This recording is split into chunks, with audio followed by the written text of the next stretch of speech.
प्रभु आप लोगों के साथ हो और आपके आत्मा के साथ। संत मार्कुस के अनुसार पवित्र सुसमाचार। हे प्रभु तेरी महिमा हो।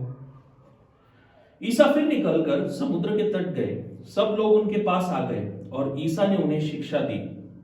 रास्ते में ईसा ने अल्फाई के पुत्र लेवी को चुंगी घर में बैठे हुए देखा और उससे कहा, मेरे पीछे चले आओ, और वह उठकर उनके पीछे हो लिया। एक दिन ईसा अपने शिष्यों के साथ लेवी के घर भोजन पर बैठे। बहुत से नाकेदार और पापी उनके साथ भोजन कर रहे थे, क्योंकि वे बड़ी संख्या में ईसा के अनुयायी बन गए थे। जब फरीसी दल के शास्त्रियों ने देखा कि ईसा पापी और नाकेदारों के साथ भोजन कर रहे हैं, तो उन्होंने उनके शिष्यों से कहा, वे नाकेदारों और पापियों के साथ क्या क्यों भोजन करते हैं?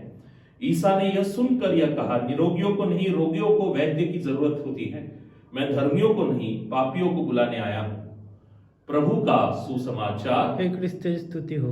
क्रिस्त में मेरे प्रिय भाई और बहनों, आज के सुसमाचार में प्रभु यीशु लेवी को अथवा मत्तई को उनके शिष्य के रूप में चुनते हैं।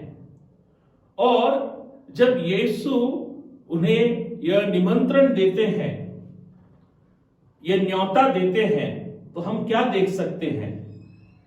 मेरे पीछे चले आओ, और वह उठकर उनके पीछे हो लिया। उठकर, इस शब्द का यूनानी तुल्यांक है अनास्तासो, और इस शब्द का यदि हम गहरे तरीके से विश्लेषण करेंगे तो इसका अर्थ होता है अवस्थानंतर, यानी विश्राम की अवस्था से सक्रिय अवस्था में परिवर्तित होना।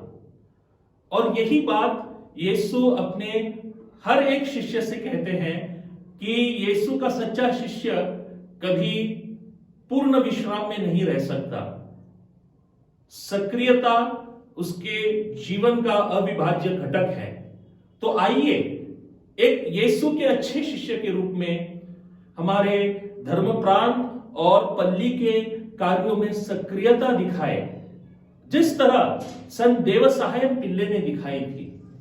वे तो त्रावणकोर राजशाही परिवार के मंत्री थे, परंतु इसके बावजूद उन्होंने सब कुछ त्याग दिया और धर्म के प्रसार में सक्रिय हो गए।